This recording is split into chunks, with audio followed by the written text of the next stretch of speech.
வடக்கின் அடையாளத்தை சொல்வதற்கென்று பல இடக்குறியீடுகள் காணப்படுகின்றன. அவற்றில் யாழ்ப்பாணத்தின் மிக முக்கியமான அடையாளமாக விளங்குவது காங்கேசன்துறை சீமெந்து தொழிற்சாலை. இயக்கமற்று முற்றாக முடங்கி போயிருக்கிற காங்கேசன்துறை சீமெந்து தொழிற்சாலையின் கதைகளைத்தான் இங்கே காணப்போகிறோம்.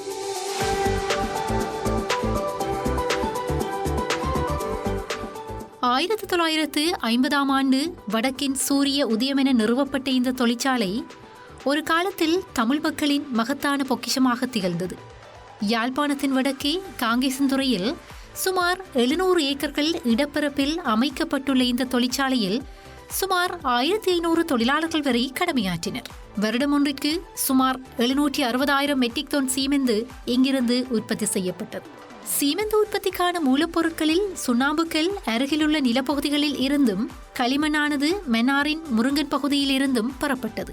ஏனைய சில அத்தியாவசியமான மூலப்பொருட்கள் இறக்குமதி செய்யப்பட்டு பயன்படுத்தப்பட்டன. Has been the government cement factory at Kangasanture, one of the greatest national projects launched in modern times. One of the special features of the factory is that all but one of the raw materials used, that is gypsum, is produced locally. A record crowd assembled to greet the Prime Minister when he arrived to declare the factory open. He was accompanied by Mr. G.G. Ponnambalam, the Minister of Industries, Industrial Research and Fisheries. The opening ceremony was performed in an improvised assembly hall which was crowded to capacity with 9,000 guests from all parts of the island. The crowd outside the hall numbered well over 30,000. After the ceremonial opening, the Prime Minister was shown round the factory. ஆரம்பிக்கப்பட்ட காலத்திலிருந்து தொடர்ச்சியாக இயங்கி வந்த இந்த தொழிற்சாலையின் செயற்பாடுகள் போர்ச்சூழலின் காரணமாக 1990 ஆண்டு இடைநிறுத்தப்பட்டன. இதன் காரணமாக தொழில் முடக்க நிலை ஏற்பட்டதுடன் ஆயிரக்கணக்கான தொழிலாளர்கள் வருமானம் இழக்கும் நிலைக்கு தள்ளப்பட்டனர். குறித்த காலப்பகுதியில் காங்கேசன்துறை, மயிலிட்டி, தையிட்டி, மாவட்டபுரம் போன்ற பிரதேசங்களில் இருந்து மக்கள் இடம்பெயர்ந்த காரணத்தினால் காங்கேசன்துறை சீமெந்து தொழிற்சாலை அண்டிய பிரதேசங்கள் சூனிய பிரதேசங்களாகின. குறித்த காலப்பகுதியில் இப்பிரதேசத்தை பாதுகாப்பு வலயமாக பிரகடனப்படுத்திய இலங்கை ராணுவம் சீமெந்து தொழிற்சாலையையும் கையகப்படுத்தியது. அன்றிலிருந்து இன்று வரைக்கும் தொழிற்சாலையினுள் பொதுமக்கள் பிரவேசிப்பதற்கான அனுமதி மறுக்கப்பட்டுள்ளது. பல ஆண்டுகளின் பின்பு அண்மையில் உயர் பாதுகாப்பு வலயங்களின் கீழிருந்த பல பகுதிகள் விடுவிக்கப்பட்டு மக்கள் தமது சொந்த நிலங்களில் குடியேற்றப்பட்டனர். அவர்களது வாழ்க்கை மெல்ல மெல்ல இயல்பு நிலைக்கு திரும்பிக் கொண்டிருக்கிற போதும் மூடப்பட்ட சீமெந்து தொழிற்சாலையின் கதவுகள் இன்னமும் மூடப்பட்ட நிலையிலேயே காணப்படுகின்றன. இவ்வாறு மூடப்பட்ட நிலையில் காணப்படுகின்ற சீமெந்து தொழிற்சாலையினை மீள ஆரம்பிப்பதற்கான முயற்சிகள் காலத்திற்கு காலம் முன்னெடுக்கப்படுவதான செய்திகளையும் அறிய முடிகிறது. 2008 ஆண்டில் இந்திய நிறுவனம் ஒன்று காங்கேசன்துறை சீமெந்து தொழிற்சாலையினை பொறுப்பேற்று மீள ஆரம்பிக்கப் போவதான அறிவிப்புகள் வெளிவந்தன. இவற்றுக்கான ஆவண கையெழுத்துக்களும் இடப்பட்டதாகவும் தொழிற்சாலையினை புனரமைக்கும் செயற்பாடுகள் ஆரம்பிக்கப்பட்டதாகவும் செய்திகள் கசிந்தன. எனினும் அந்த முயற்சி தள்ளிப்போனது. இதனைத் தொடர்ந்து 2014 ஆண்டு காலப்பகுதியில் இலங்கை சீமெந்து கூடு தாபனமும் அதன் ஏனைய பங்குதாரர்களும் இணைந்து தொழிற்சாலையினை மீள ஆரம்பிப்பதற்கான தமது நல்லெண்ணத்தை தெரிவித்தனர். இதற்கான பெறுமதியாக சுமார் 1.5 பில்லியன் ரூபாய் முதலீடு மதிப்பிடப்பட்டது. எனினும் குறித்த பேச்சுவார்த்தை வெற்றியடையவில்லை.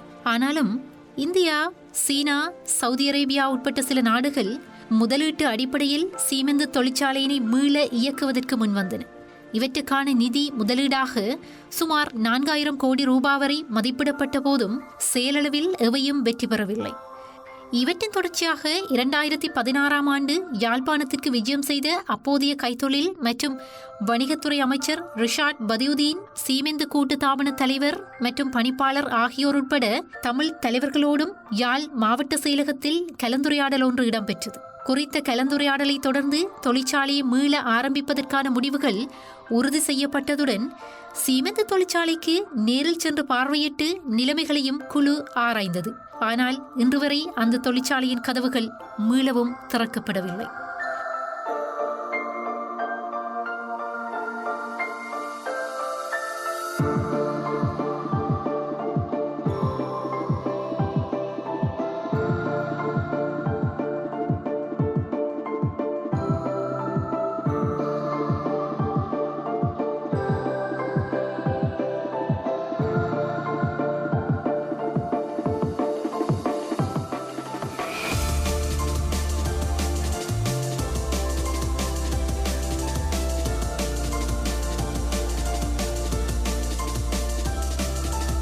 இவ்வாறாக தொடர்ச்சியாக இயக்கமற்ற நிலையில் காணப்படுகிற தொழிற்சாலையின் வளங்கள் சுரண்டப்படுவதாகவும் அதன் மூலமாக சட்டவிரோதமான செயற்பாடுகள் நிகழ்த்தப்படுவதாகவும் செய்திகள் பரவியுள்ளன.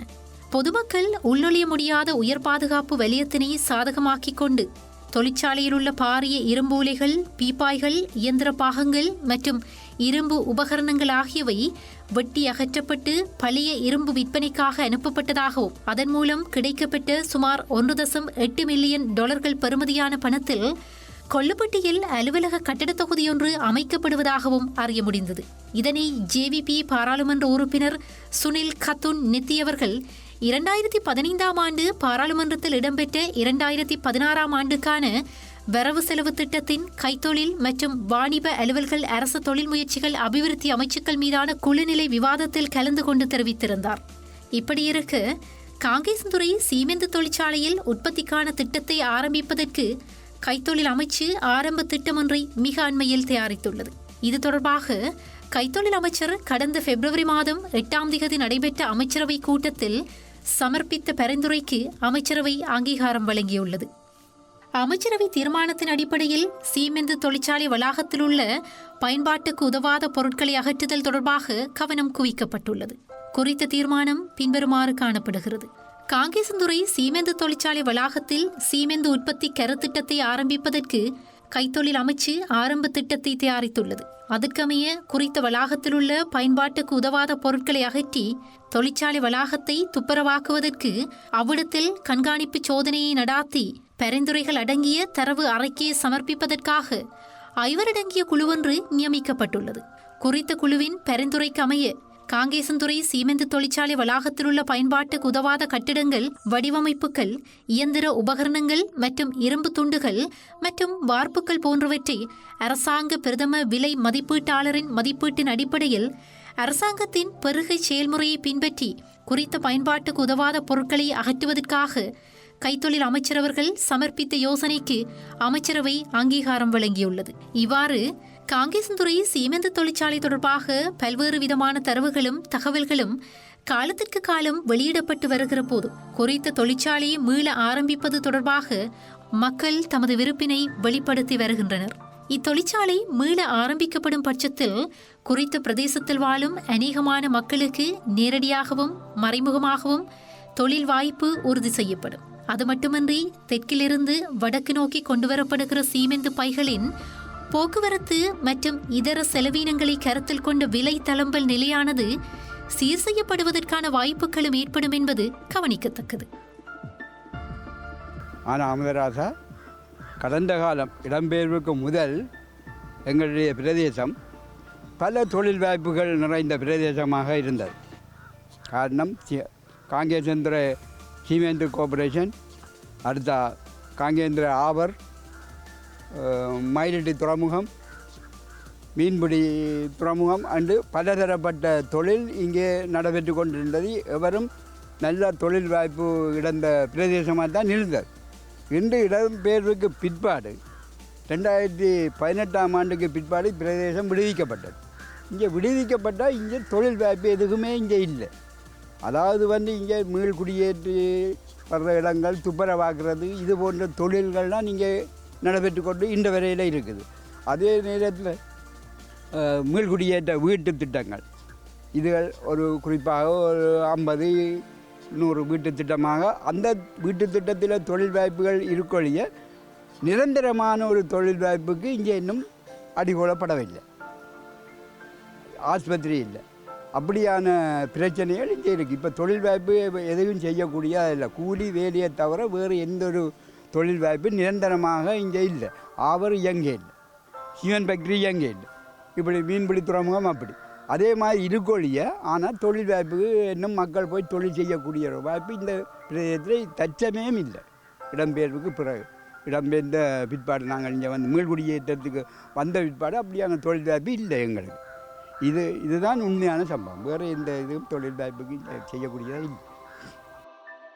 பொருளாதார ரீதியாக பல்வேறு சாதகமான நிலைமைகளை வழங்கக்கூடிய குறித்த தொழிற்சாலை மீள ஆரம்பிக்கப்படுமாக இருந்தால் அதற்கான மூலப்பொருளாகிய சுண்ணக்கல் தொழிற்சாலையை அண்டிய பிரதேசங்களில் அகழ்ந்து எடுக்கப்படுகிற போது தரைக்கீழ் நீருடன் கடல் நீர் கலப்பதற்கான வாய்ப்புகள் அதிகம் உள்ளதாகவும் இது சுற்றுச்சூழல் பாதிப்புகளை ஏற்படுத்தும் எனவும் சுற்றுச்சூழல் ஆர்வலர்கள் கண்டனம் தெரிவித்திருந்தனர்.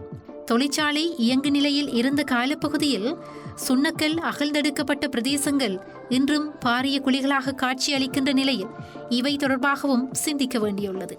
எனவே இவற்றினை கருத்தில் கொண்டு குறித்த மூலப்பொருளாகிய சுண்ணக்கல்லினை சாதகமான வேறு பிரதேசங்களில் இருந்து அகழ்ந்தெடுத்து தொழிற்சாலையை மீள இயக்குவது குறித்த பரிசீலனைகளை மேற்கொள்ள முடியும் என்பது மக்களுடைய கருத்தாக இருக்கிறது. சீமெந்து தொழிற்சாலை இயக்கப்படுகிற பட்சத்தில் அங்கிருந்து வெளியேற்றப்படுகிற கழிவுப் பொருட்களில் மிக முக்கியமாக தூசுக்கள் சுவாசம் சார்ந்த பாதிப்புகளை அயலில் காணப்படுகிற மக்களுக்கு ஏற்படுத்தும் என்கிற அச்சமும் எழுப்பப்படுகிறது. பெருமளவான தொழில்நுட்ப முறைகளை வேண்டி நிற்கின்ற இந்த தொழிற்சாலையில் உரிய வகையிலான நவீன கழிவு சுத்திகரிப்பு முறைகளை பயன்படுத்துகிற போது அபாயங்கள் இல்லாதொழிக்கப்படும் என்பதும் குறிப்பிடத்தக்கதாகும். ஒரு பிரதேசத்தின் அபிவிருத்தியில் அங்குள்ள நடுத்தர மற்றும் பாரிய கைத்தொழிற்சாலைகளின் பங்களிப்பு என்பது கணிசமானது. ஆனால் அவை புத்துயிர் பெறுகிற போது அங்குள்ள இயற்கை வளங்களினதும் மக்களினதும் நிலையான வாழ்வியலை கருத்தில் கொண்டு முன்னெடுக்கப்படுவது சாலச் சிறந்தது.